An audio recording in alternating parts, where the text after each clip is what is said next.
Okay, good evening, everyone. Thank you to everyone who's here for spending your day and joining us. It is Tuesday, February 13th, and we are gathered together in our community room to host a meeting with our department heads of most of our departments to have a conversation about pre-budgeting, basically. So, I don't know what formality, what we're doing here. Do we need to do a roll call? Do we need to do anything formal?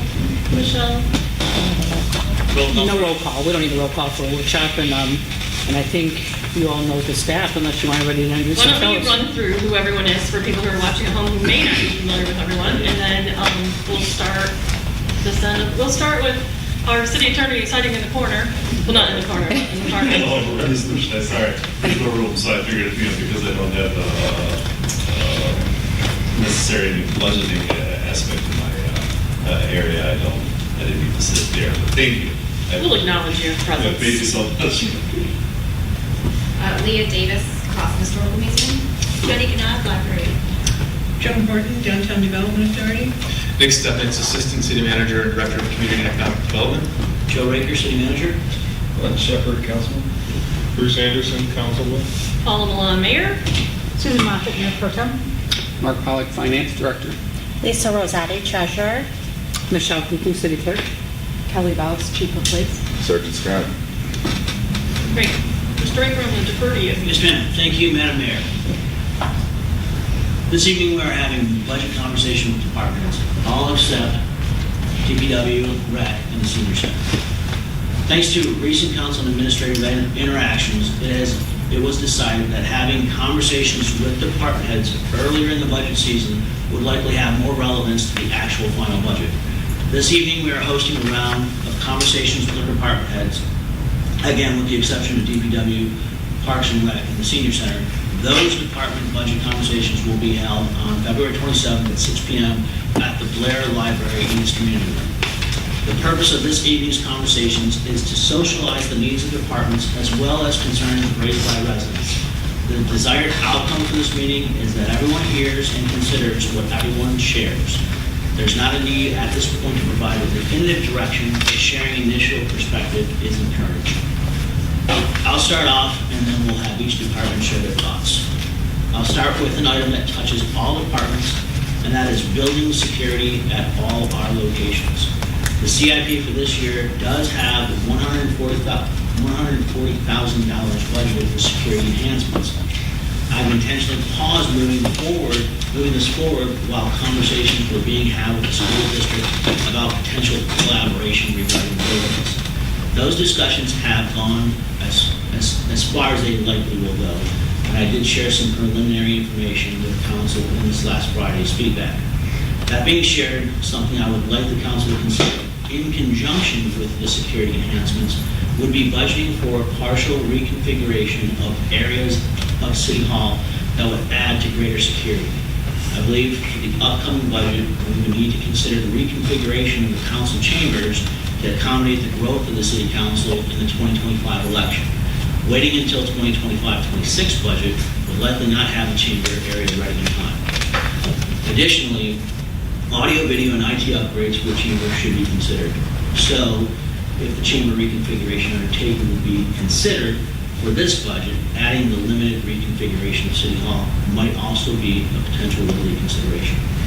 Additionally, I'd like the council to consider the administration's need to conduct a programming study at Hunter to assist in the assessment of infrastructure needed to support and ultimately grow the program. I'd also like the council to consider, as part of that study, an assessment of what would be needed to bring the programming to the City Hall site. Obviously, this would have some challenges, opportunities, when it comes to the building envelope and parking here at 425 North Main. Hopefully this has piqued your interest, and perhaps the following conversation will eventually lead to the conclusion that this should be studied better and considered for a more formal assessment. So I had a couple meetings with the departments over the last couple of weeks, and that was something, the security, which is already part of the budget for this year, the CIP budget, is something that we can still go forward on, but some of the small reconfigurations of City Hall would add to a greater security posture. A couple examples. You have 3 windows right now for servicing the public. If we went down to 1, put a partition across the front there, and also brought the finance director behind a enclosed, secure environment as well, that's one consideration. If we were to just keep it the way it is, if you're looking at safety glass, whether it's bulletproof glass, you're looking at that expense times 3, which is pretty hefty. So I know for the most part, I mean, no one is necessarily in fear of their life. However, in this environment that we live in, security is something that is being considered by all. And even though we do have a lot of seasoned, experienced employees here, we're going to be competing for talent in the future. And the competition for government talent is going to be fierce. We need to have a professional, safe environment to help in that attract. So you have 140 in the budget this year and it hasn't been used, right? Correct. So if we don't use it, it has to be like recreated in the new budget, correct? It Or would does roll over into the next year's budget. rolls over? So we don't have to do anything new, we just move it over. And so that was one of the reasons with giving that consideration in conjunction with the study at Hunter and also the study here was we're focusing on that side of the building. Because if a study were to show that, hey, you know what, we have an opportunity here that can create greater vibrancy for the downtown. When it comes to seniors, this is kind of be my mantra, is that seniors have paid a lifetime worth of taxes, and I think they deserve something nice. Currently, Hunter isn't the worst thing in the world, but it's certainly not. It's a great school, and it's in dire need of some assistance. And having a more formalized study would, I think, give us greater direction, and confidence as far as where we should put the money. Should we put it in Hunter, or should we, you know what, we can save ourselves here at this location. And at the same time, it forces us to look more critically at parking, which is already an issue, whether it is, I think it's going to touch on some potential on-street parking, but pushing our thoughts a little bit farther to consider, is there a need? Can we collaborate with the school district potentially through this the superintendent? We'll make room for you, Chief. At the consideration of this back parking lot here is something that we want to be able to team up with to potentially provide maybe a parking deck. So we're going to have greater conversations, throwing things out there, kind of stretch our consideration factor a little bit, because Nick will probably point out too on some of the things that are going on in town. We are building some economic momentum, and what the school district is doing to probably contribute to that. So these are things, not asking you to allocate a lot of money as far as a study or the reconfiguration here. And any reconfiguration here will still have purpose. It's just that we wouldn't take it over into this side of the house right now. I mean, we've done the locker room for this past year, and we have to look at the configuration of the council room. I think it is in dire need of some IT upgrades. I mean, these monitors are very small. We need to have a better way of presenting to the public, and I think having a more inclusive arena for the public and council was better served the community and council. So that's what I have to say as far as the big picture of touching all the buildings from a security perspective. If we want, we can have a discussion on that, or we can go around the room and just come back and have a discussion. I have one question, which is the $140,000 we budgeted previously for this topic. Whatever those needs were, will still be addressed. They'll just be thrown into whatever you like. Right. So basically, again, like if we're able to do what we want to do, instead of putting necessarily 3 like ballistic pieces of glass, maybe we can put 1, because then everyone's operating from 1 counter instead of 3 different counters. So that's just making it as elementary as possible. But when it comes to the reconfiguration, if we're already doing something for the chamber, doing something over here may make the project a little bit more robust as far as attracting potential bidders. So, and we can face it first. So just continue on then with the next part. Sure, Zach? Yeah, sure. Okay. All right, thank you, Mayor and Council. So, as Mr. Rager alluded to with some of the potential renovations to that area of City Hall, one item that was historically in a CIP with the city that, when I say historically, pre-COVID, it was identified that just kind of fell through the cracks through turnover was some new carpeting and maybe some new storage facilities in the building department to maintain our record. We've got a lot of paper copies of plans that go back decades, and so just being able to provide some more up-to-date storage facilities back there would be helpful, and then the carpet definitely needs to be redone, but as he alluded to, we're kind of putting stuff like that on hold. The other item that would like to see impacted by the budget is the business licenses program that we have. The ordinance currently has business owners apply for one license, and that's for the duration that they're in business in Clawson, whether that's 2 years or 20 years and so on. After doing some research, which will be presented to, first step would be the ordinance committee, would be that research to talk about why either an annual license or every 2-year license would be appropriate. And so, since that would likely increase user fees, revenues, that would be impacted by the budget. Another item that will be impacting this next budget is we're in the process of hiring a communications person. That is part of the Public Act 359 funds that the city receives for communications. And then in regards to parking, as part of the master plan, we're anticipating that what will be rolled in is a number of potential parking options in downtown, but specifically what I'll talk about is parking on street from North Main Street to about this intersection here to add more parking for these businesses, City Hall, so we can accommodate more services and residents as there's more growth on North Main Street. And I'd be happy to answer any questions if there are.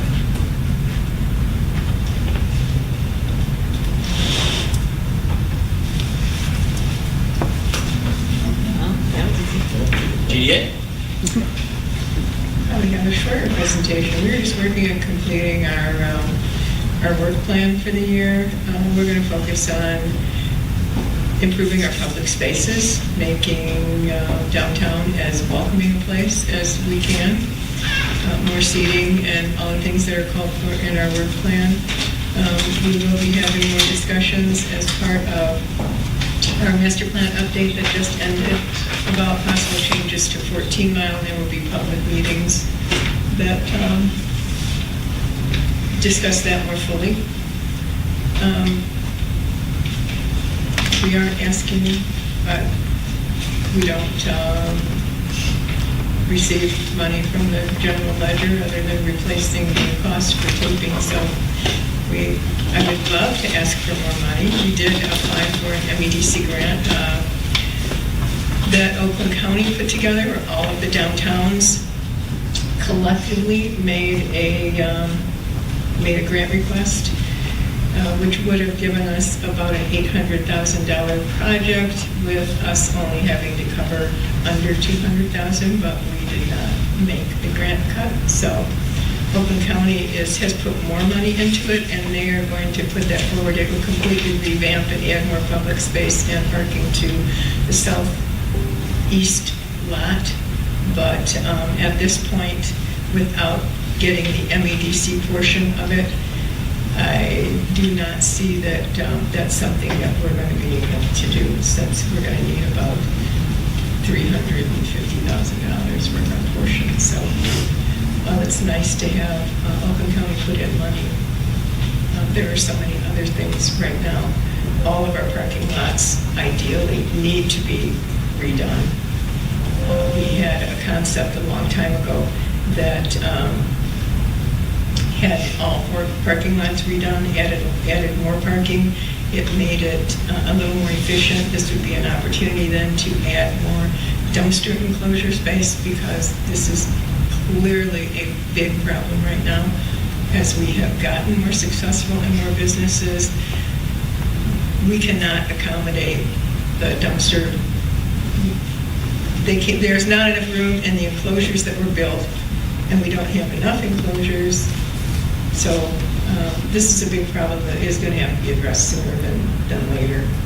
I do have a meeting with the business owners this Friday to talk about their experiences, what they're doing to clean things up, and then we'll have a meeting with the city to discuss their experience, what they're doing, and try to find some solutions. But this, right now, is a big problem. Is it quantity of dumpsters or size of dumpsters or They've got the frequency? biggest ones that they can provide. There is a problem of there just not being enough. There's a problem as the dumpsters got bigger. Some of the smaller people that they sent out to put trash in there can't get it up inside that side window, and they certainly can't get it up over. So there's always trash on the ground. The owners are going out and cleaning up, but we're not keeping up.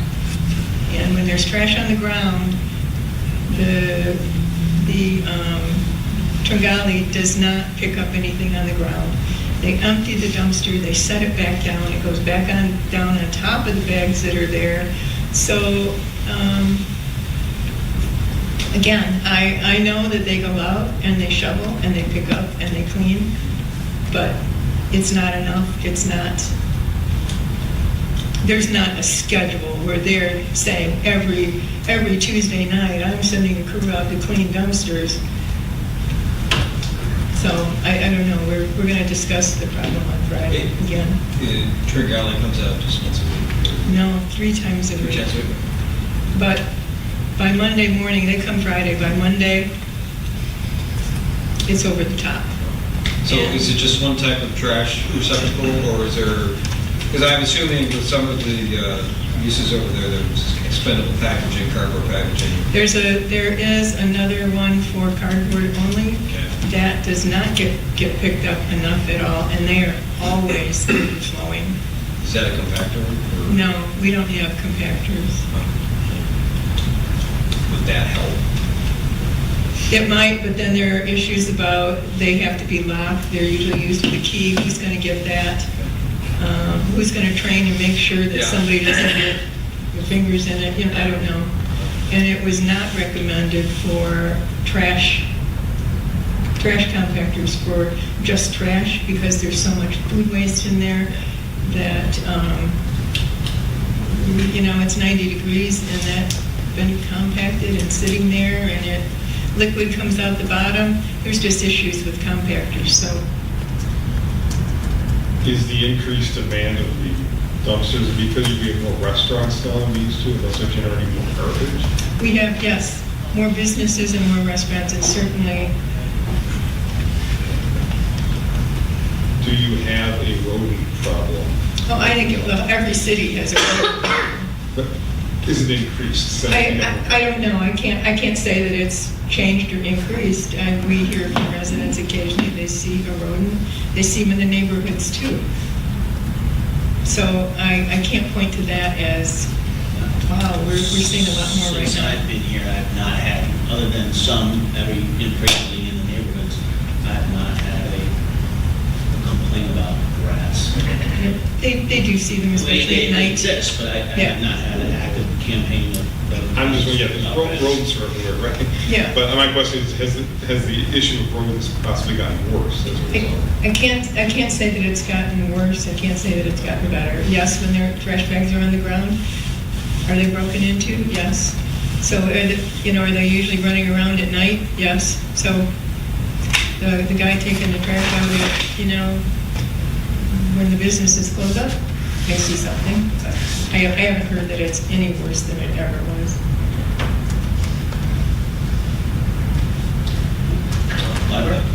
One more question on, so signage, you have adequate signage or do you need additional signage?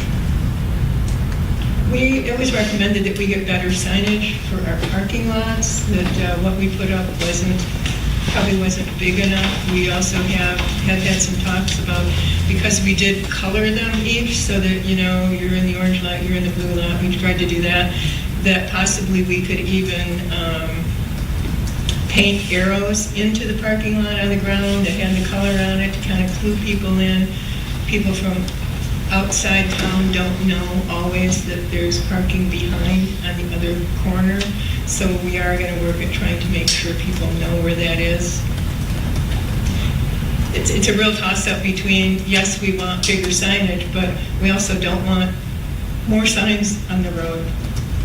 So, you know, you run into sign blight.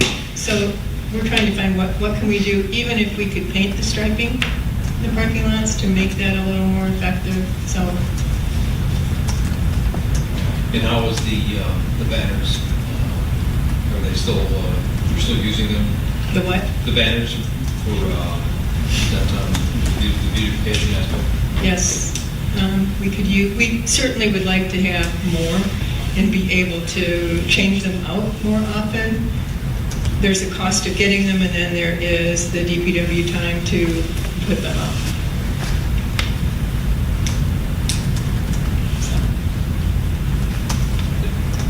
People keep asking online, is there any update on that Pizza Hut property? Ask that a lot. The Pizza Hut property, we actually have an agreement with the property owner, the LLC that owns the lot, to leave the demo at the state that it's in, where the concrete pad would stay there. They cleaned up the lot. The agreement would allow us to use that as part of our social district for $1 a year on a year-to-year basis until the lot's developed. At this point, to develop the lot, and they presented several plans a few years ago, any building that we tried to put in there, there was not enough parking for it. We're at the place where we have enough parking overall. But new developments, more parking is where we're kind of sunk. So if we could use it on a year-to-year basis and make it a little, we don't have a public square, a public space to use other than our small alley on East 14 Mile and the sidewalks. So it would allow us to put some picnic tables in, maybe a couple sun sails, make it look like less of a vacant lot there, and use it. So the agreement was that the property owner has signed it, the city needs to sign it. The agreement was that that would become public municipal parking. It would be, it gives us 14 spaces. The DPW would shovel or clear the snow, just like they do other municipal lots, and do the grass.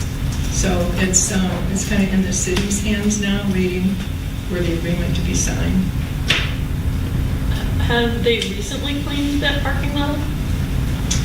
Yes, they did. They took all of the tiles off of the concrete pad so that it would be a little cleaner, because it was kind of choppy looking. Yeah. And for somebody to use it, it's really better, like I said, to have the concrete there. But the rest of the lot, I parked there, not correct. I'd be concerned someone would get injured in that, to be honest with you. I wear heels a lot, so I would really just be concerned about that. It's not smooth by any stretch. It's not like parking. It's like there was something and now it's a mess. So, and I haven't probably been there in maybe 2 months in that space, but I would be concerned if the city were going to enter into an agreement with it, who would have the liability if someone did get injured there. And then I'll stop with that. You had your hand up, so. Yeah, to the DDA director, who at the city has this agreement? Because you just told me he doesn't have it. Well, we haven't really reviewed. I think we're on 2 different pages right now that we'll be discussing in the future. Okay, so we will be revisiting the site with remediation before we enter into any type of agreement that would come before council. That's great. I mean, it's a great, generous offer for the property owner to allow the city usage. So make sure it's safe for everyone at the same time. Absolutely. So nothing's finalized yet. Sounds like. Not at all. But you do have the agreement. We're reviewing it with the attorney, and yes. So that's where it is. Anyone else? What do you No. Lever? Good evening, just two things, nothing too crazy. I'm going to carry over one of my CIPs from last budget, is my HVAC system. We're still trying to work out the controls and get quotes. We were going to, it was originally housed at DPW. We were going to put it in our server room, but obviously we're thinking a cloud-based situation would be much better, so we're continuing to work on that. That would allow us more control remotely, things of that nature. So we're still getting quotes, talking to other libraries to see what they have. So that one's coming over. And then my other big thing on the budget would be books and periodicals, not just the hardcover or traditional magazines, but our digital footprint will be expanding that. So right now, what was budgeted was $30,000, and that's just too low for me to get both digital and hard copy materials out. So I'll be asking for an increase in that. Everything else is pretty straightforward for budget. So. Jenny, how's your building? Is it all up to snuff? So far, so good. Developed good relationships so far.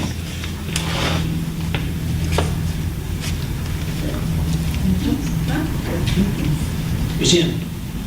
For the museum, we've only got one thing. After the last CIP stuff, we became aware that the museum roof is over, it's just kind of gone over the 20-year mark, so it's only rated for 20 years, so that's probably something that will need to be looked at and possibly replaced. So, but outside of that, that's kind of the only thing we've got budget-wise. Have you got any quotes on that, or you just? Not yet, yeah. It was just brought up by one of the commission members last year about how it was at its 20-year mark and kind of needed to be checked to make sure there wasn't any leaking. We haven't noticed anything yet, but good idea to not wait until. And on the note of the roof, is we explored using CDBG funding for that, to have the roof done. But unfortunately, the guidelines for the community development block grant require for money to be used for a historical building. It has to be a building turning into a historical, not an already existing one. So we did explore that option, and unfortunately, we're not with that answer. So in exploring it, you just looked at the details of you didn't look at how much it would cost? Well, the roof would probably be anywhere from 20 to 30 grand for just generally speaking, based on permits that we've seen come in for roofs of that size home. And so before we want to get quotes, we just want to see if we could even use CDBG funding. And so I did more than just reviewing the ordinance. I met with Oakland County and spoke about it. So if we could find a way to maneuver through, but unfortunately we did not. I just really wanted to know if you had an idea of how much it would cost. If you said 20 to 30, so. I would say roughly that range, but it could be a little bit higher than that just because it's higher than a typical 2-story building. Gotcha. Yeah, because I think they have to have special safety equipment because it is so high. You've done a great job of programming over the past year. Do you have anything in plans for?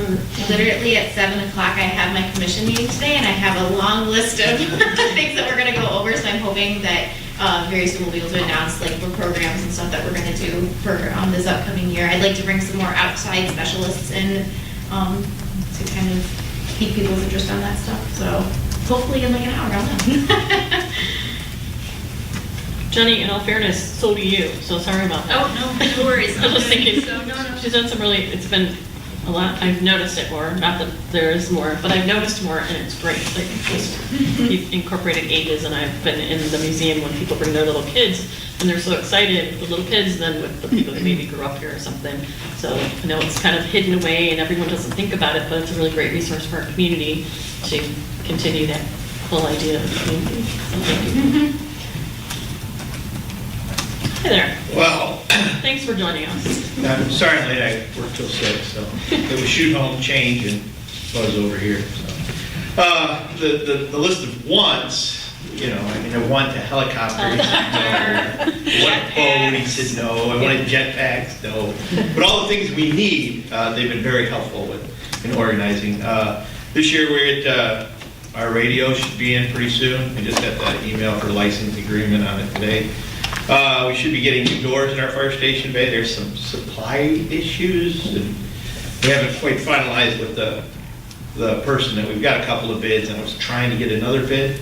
Harder than I thought to get bids on garage doors, but Nick and Joe have been very helpful with that kind of stuff.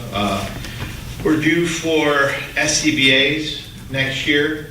Nick's helping me out with trying to get a grant for that, so probably about $120,000. So. What's that? SCBA, self-contained breathing apparatus. You know, the air tanks we wear in the vans that go into the fire. So that's a MAVIS, or Mutual Aid Box Alarm 3201 grant application. So there's 5 or 6 other departments that would be joining to get that. And it usually goes through pretty well, so we're pretty hopeful with that. Nick's helping me with that. And then in the next couple of, 3 to 4 years, we'll be looking for a new ladder truck. We extended our ladder truck. I know. She wants her name on the fire truck. A new fire truck. On the new fire truck. So that is probably going to be $1 million plus for a new ladder truck. But Joe's made some ins with the guys in Troy. We're going to try to pull together and share bid specs with them for a ladder truck. So we try to save some money that way and still get a high quality piece of apparatus. The one we got right now is doing real good. That's why we extended it 5 years, try to save the city a little bit.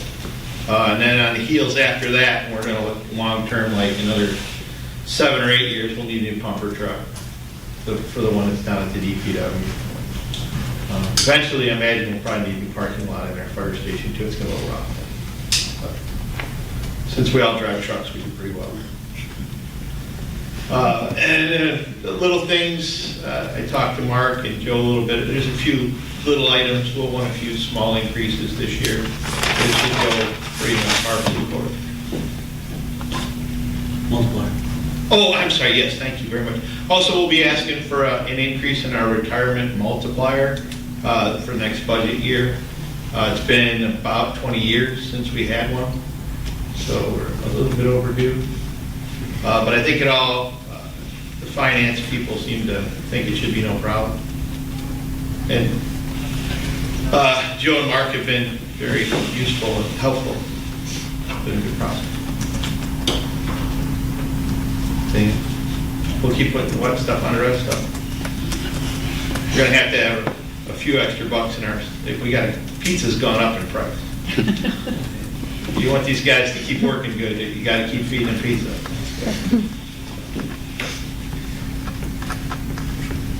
Any questions, Bart? Police?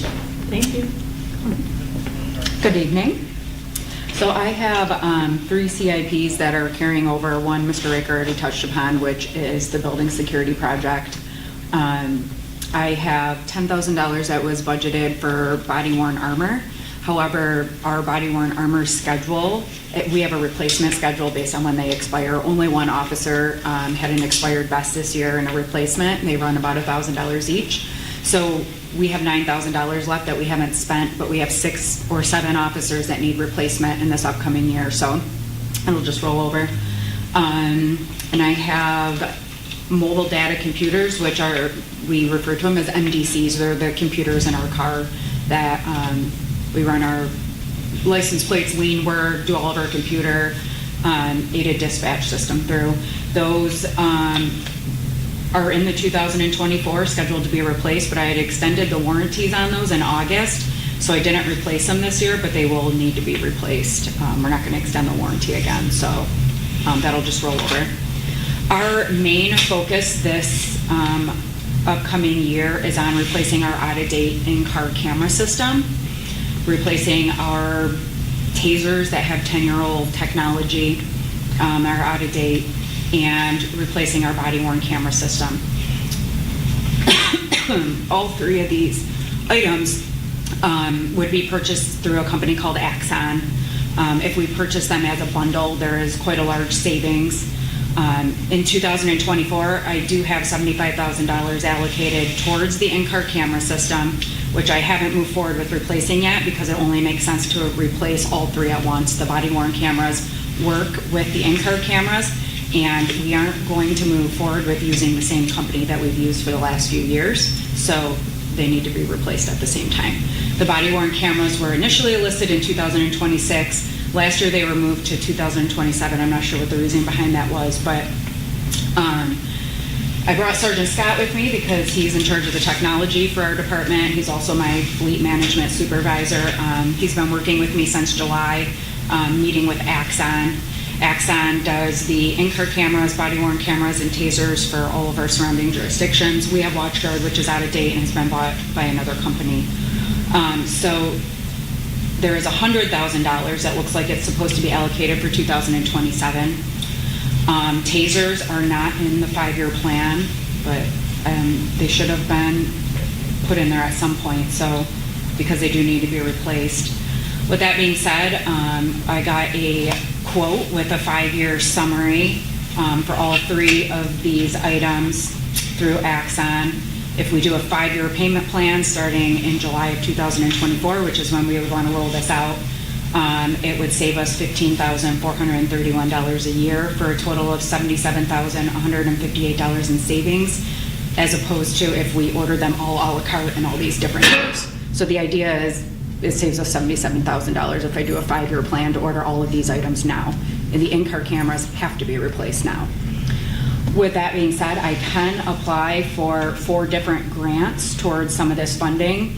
If I'm awarded the grants this year, I could obtain funds around $103,000 if it was all awarded towards that project. The first year, because we would need to order hardware and software, the first payment would be $71,077 for year 1, but that $75,000 is already there for 2024. And then, the payments for the following 4 years are less because we're not purchasing the hardware. It's just paying for the subscription of the software and the payment plan. Body cameras, did we not purchase those sometime during 2021. 2021, I think they were actually purchased in full. I met with our finance director, Mark, on this a couple times. I think they were actually purchased in full in 2020. We rolled them out in March of 2021. The lithium batteries and body-worn cameras, no matter what company you use, have a 30-month shelf life. So our body-worn cameras are at their shelf life.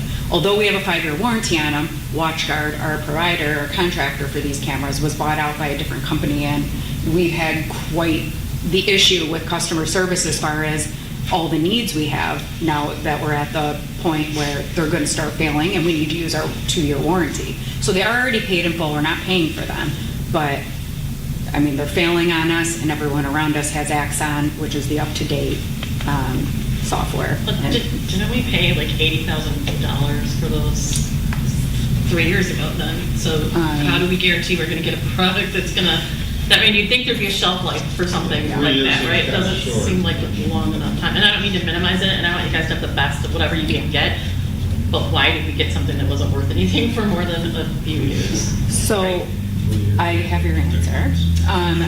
That was prior to my time, so I'm not sure why we went with that vendor as opposed to, obviously switching our vendors is a lot of work. And Sergeant Scott and I have put a lot of work into meeting with Axon. I had them out here in July to show my command staff. They brought everything so we could see it.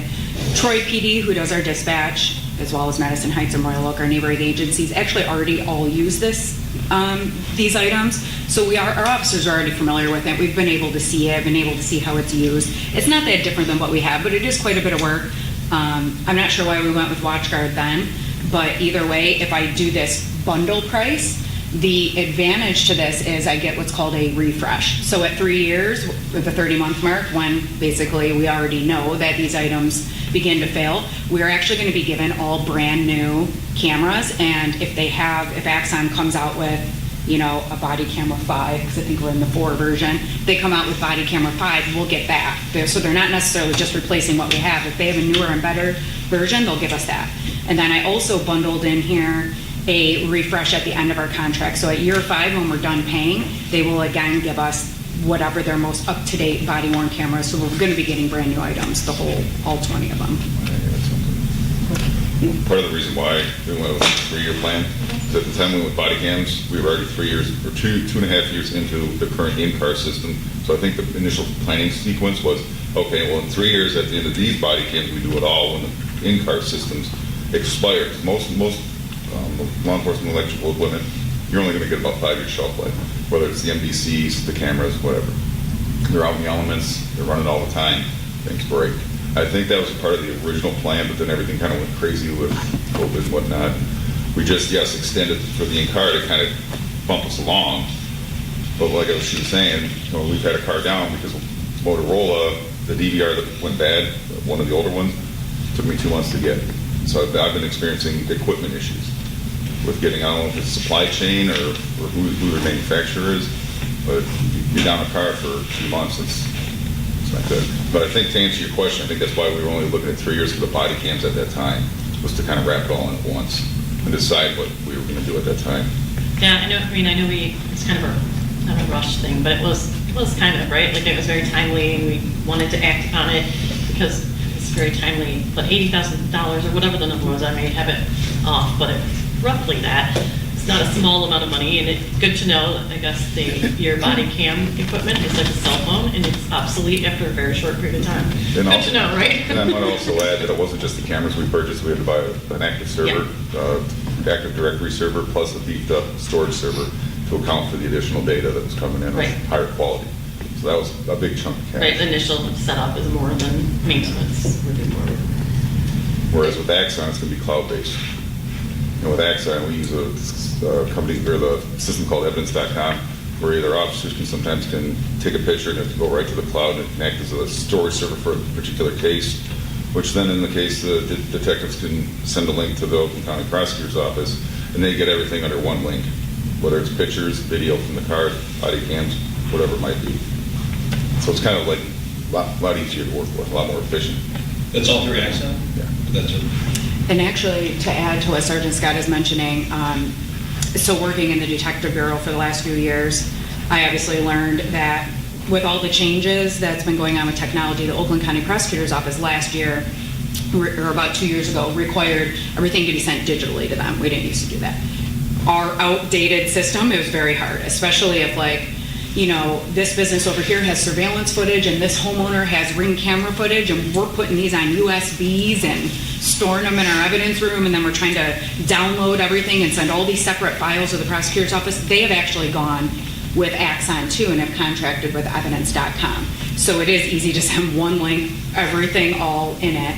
And that includes that our community members, we can give them the link and they can directly drop for their case file the the Ring camera footage, surveillance footage from their businesses. It really streamlines everything. If I ever got a business, like even today, I got a video from BP Gas. Their player to play their video is a different player than another store. So you have all those different types of technologies where it funnel it into evidence.com, and it's right there. There's no worrying about whether it's going to play Ring camera or that gas station's camera footage, the school's camera footage, whatever it might be.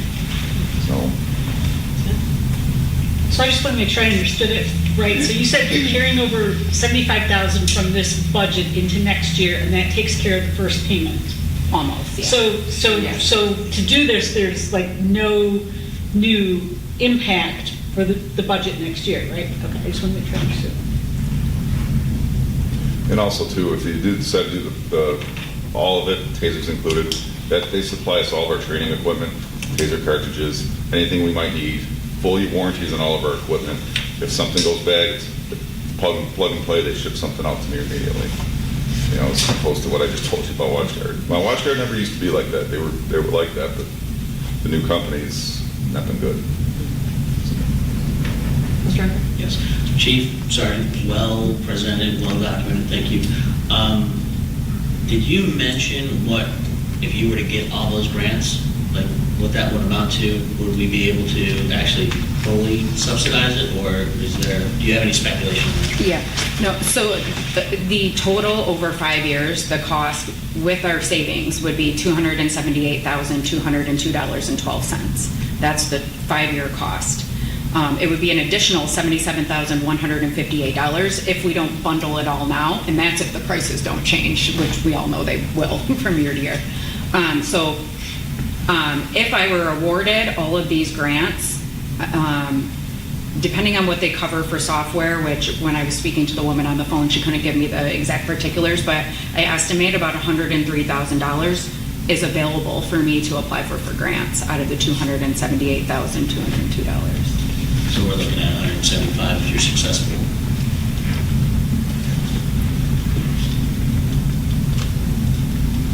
It'd be important to add to with the in-car stuff, it's all through the Cradle Point AT&T cell network. So there's no more storage server in our station where things are offloading to. Video's done, once it's done, it starts going up to the cloud immediately. And that's quite efficient, in my opinion. Do you have to keep the old server for history though? So We do. Which is not a big deal. It's, if we did switch over, we just shut down those servers, and if I need to take video off it, I fire it up, pull it off the server directly, our server, which is on premise, and I can still have video for cases. And correct me if I'm wrong, but didn't we paid to have some of the data transferred? I probably wouldn't do that because then you're going to be eating into that additional gigabyte. Okay. Taser will give us unlimited Axon video storage, unlimited for just Axon. But if you start throwing in all like a bunch of WatchGuard videos, a bunch of Ring, that eats away at whatever you decide to go with. Does that make sense? And you have to upgrade your plan. Essentially. Again, back to cell phone. So it'd be more efficient just to keep the WatchGuard servers where I can access them to pull video for cases. Until at some point down the road, 5-10 years, where we don't need it anymore, then we don't need it anymore. that's what I was going to ask. Is there a time limit on how long you have to keep the data on the server right now? Is it? The retention periods vary, but I know like our serious felonies and stuff like that we keep for many years. I think it's 7 years for felonies and 4 years for OWIs, domestics, things like that. So in 10 years, it would be, you could get... 10 years, you could probably just wipe those drives. Yeah. All right, cool. Just housekeeping issue, we'll provide a list of all this stuff to you well in advance of the budget. Good idea. I guess. Shall, Mine will be pretty easy. we'll get So obviously, the number one goal is to get the clerk's office staffed, and that's obviously still budgeted and will be budgeted going forward because that's the goal to get that done.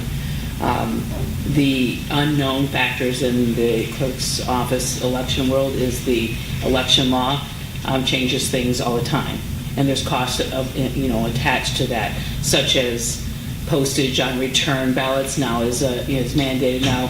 We do get reimbursed, and there's a reimbursement process, but there's a lot of things that it's going to be kind of hard to budget, going forward with the law just going into effect officially. We do have a couple of things on the cusp. We've got that redistricting still hanging out there. I'm not really sure where that is right now, which will be a cost because you have to mail ID cards to all your voters again if there's a redistricting change, if there's something that changes. If they don't change, we won't have to pay that. So we'll try to guess the best we can for the budget this year. I'm going forward on a couple of those items. The other thing is I talked to the schools today. Going forward with Shalom, we are definitely going to have to relocate one or two of our precincts, which isn't necessarily a cost to us, but it will be when you have to send ID cards. So, there's a cost to doing mailing, and it's not cheap anymore to mail cards. We may get that nonprofit break on the bulk mail. However, there's a cost to sending all that out. So those are costs that are coming up. Will have to be done sooner than later. If Shalom is gone in August of this year, then we're down a precinct. We're going to have to do something before that. And I think the deadline is like June 7th to move a precinct. So we're going to have to get working on that sooner than later. We'll get through this election and probably start working on what that is going to look like. I would think that we would want to probably move the voters from Baker as well at the same time, knowing that that's the next building that's being looked at. We don't have a whole lot of choices for voting locations. We'll take a look at what's out there. We can use churches, but they have to be ADA compliant. We've got to make sure that it's big enough. It's those kind of things. The schools obviously have two other locations here, and the two buildings, the new building they built, plus the middle school, the elementary school, will all have a location. You could do a precinct there, but we have to take a look at all that. the law also changed to the number of voters you can have in a precinct. So we went from 9 back in the day down to 6, down to 5 with the last change that we did. So we can maybe look at combining a couple precincts, but again, there's a cost attached to that when we have to do mailing and notifications. So those are kind of some things going forward. A lot of it's still kind of unknown. We'll do the best we can. With the ordinance review committee, they're doing ordinances. There's a cost to that. There's a cost to codifying the ordinance and getting these things done. So every ordinance we change and amend obviously takes a cost to get that done. So those things, with us doing a lot of changes, there's going to be some costs, some that are probably undeterminable at this point, but we'll have to come up with a good estimate of what we're looking at doing going forward. So lots of things to look at, but I don't have a hard number for you, just to kind of give you the heads up. I know it's only been a few weeks since you posted the assistant position, but is there any progress on that? Yeah, we've gotten some applications. There's not a whole lot of options there right now, but we're still in the review process. We've got a couple job postings out there. We've got a lot on the plate with the election. It's kind of my concentration's on the election right now, and it's this one's a little bit more challenging with all the ballot process and so forth. They put a lot of demand on the clerk and the clerk's office, so we're getting through that. Currently, Ben Smith is in the office, and he's assisting with the work in the clerk's office with me right now, and it's working out well. So we're concentrating on that right now, but we are definitely moving forward with that and taking a look at that. So I'm assuming there's no remote voting, early voting for the presidential primary. But no, there will be. It starts Saturday. Okay, just one day though? No, it's Saturday through Sunday. Okay, so is the early voting, and it will be still at Troy Community Center. It is up on the website. I've got the information out there. Setup in Troy will be on Thursday or Wednesday. Wednesday, I think, we start setup. They'll set it up for the early voting, so that's still available. Is the county still picking up some of that tab? Or? I'm not really certain how that they broke that, because it was a ratio, and I'm not really certain how that they're doing it, but I'm sure there's a cost to us as well. Troy is graciously hosting the location and the staff for the most part, because they're even using their staff, since she knows that we're shorthanded here. For me to be over there or be a supervisor there would make it kind of difficult. I have volunteered our services, however they are managing it. So I will get with the clerk there and we'll talk, what those costs look like. But that is, there's a cost involved to that too. So you said it's a ratio. Is that a ratio, like a residual ratio of how many participate, or going into a ratio? The way I understood it was it's based on precincts or maybe number of voters, and so obviously we have 5 precincts and 9,000 voters. So Troy obviously outnumbers us by a lot, with that. So I'm sure that there'll be a fair breakdown on how those will be shared. We do volunteer our workers up to work there as well. So anybody that is a Clausen precinct inspector, they're contacted, and we do have a few that will be working the early voting as well as working election day here. So, but again, there's a cost to paying them, and I think the county is handling the early voting portion of it, like managing, I should say. But I'm sure we'll see the end on, the payment, once that comes through. So, or the invoice, I should say. But yes, we're moving forward. When is the deadline to have the precincts finalized? June 7th. Right, for August. If this school's not gone by August, we could maybe have August election still there, but I'm thinking we're erring on the fact that we need to get the precinct moved before the August election and established before November. So that would be the goal. And that's all I have.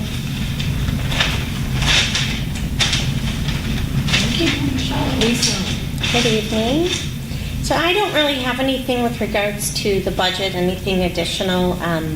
One area of concern that I do have, and it's really the same concerns to some degree that I had when I started here about 10 years ago. Being in the treasurer's office and handling volumes of cash, the safety is always my number one concern. And with many things, as everyone knows, that have happened over the last 10 years, it's become even more of a concern. And I feel like there's, I'm not exactly sure, that wouldn't necessarily fall under the treasurer's budget, but just something like we had discussed, safety of the way that it's set up, perhaps safety glass or something to feel safer when we're sitting back behind that counter. So those would just be concerns. I would hope that we would prioritize the safety of our staff instead of continually pushing that to the next year and the next year and the next year, because we don't want to look back and say we should have done something sooner. That would be my only concern outside of my budget. Everything's great in there? Everything's great. You have more staff, not that it's our responsibility, but we did, you change things up a little bit. You have Yes. lots of people, not lots of people, you have one additional person. right? Yes, it works So very that's going well. Mm-hmm. Great. Very well, yes, thank you. Second.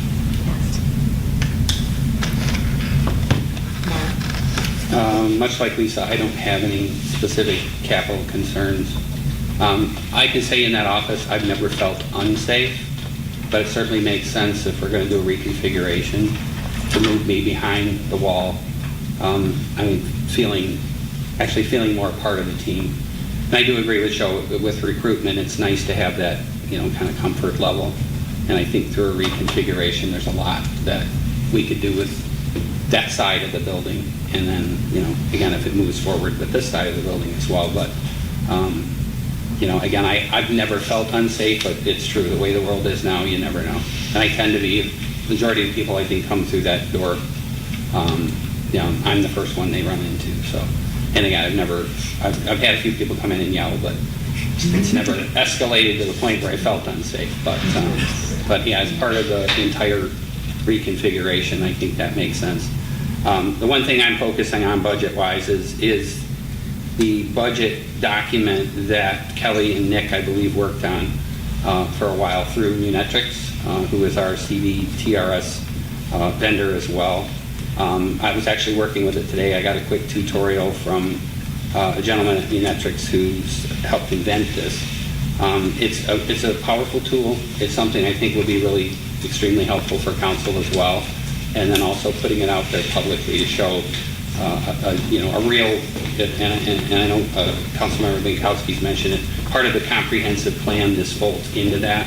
And I think will become a big part of that because you'll have infrastructure needs, and then every other capital need that we have will be a part of this document. So I've just kind of brushed the surface of it, but it's certainly going to be something that I think works well for everybody, for council, for administration, and for the public. So I'm focusing on that right now. I have a question. At the last council meeting, there was relative to the budget adjustments that you made, there was a question about grants being folded in, and I know the chief mentioned some grants. How do you plan to approach that with this budget? Because you said you weren't going to consider those. Yeah, unless we know we're going to get grant funding, I don't recommend budgeting for it. So if there's a cost and there's a potential grant, part of this tool will show a potential grant, but it won't show it as part of the budget. I'd rather budget for the full amount if we know it's something we're moving forward with. If it's contingent on a grant, then we don't put it in the budget either. I'd rather hold off until we know we're going to get grant money and we can put it in. Like in the case of the police needs, she's going to submit for those grants. I'd rather put the full amount of the cost in the budget over the 5 years, and then when we get to the point in time we may get grant funding and it offsets it, we can lower the 5-year plan. We can actually drop it by the amount of the grants. Cool.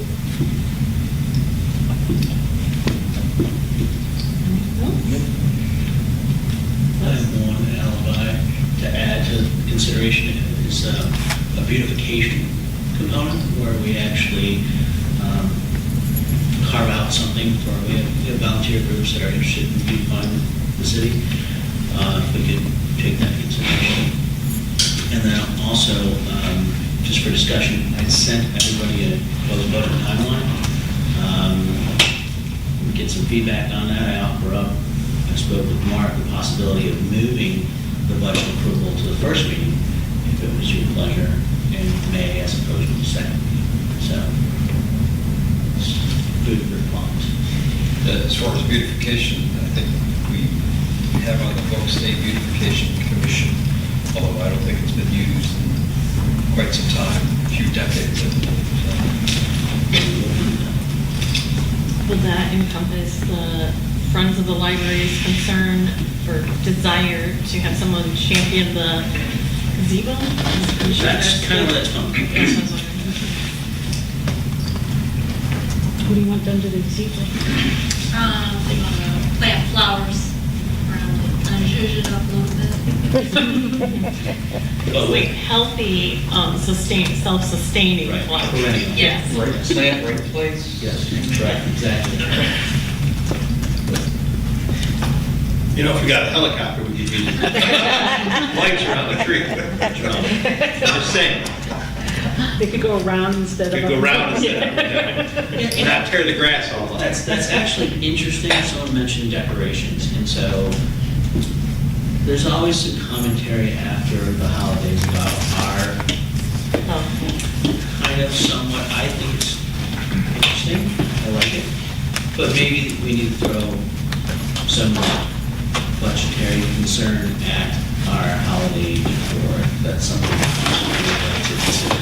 So some things could use a facelift, some things could use replacement, and potentially the addition. We have a quaint little downtown, and I think we bought the new lights for the poles with the DDA this year. That was a nice addition, but if there's interest to do more, so just throwing it out there. Little things make a difference, especially people who are driving through, right? They notice them more than we do because we're here all the time. We just don't pay attention to a lot of this stuff. And can all be phased in to make a real big impact. We have a quote on how much it would cost to spin the lights posted by them.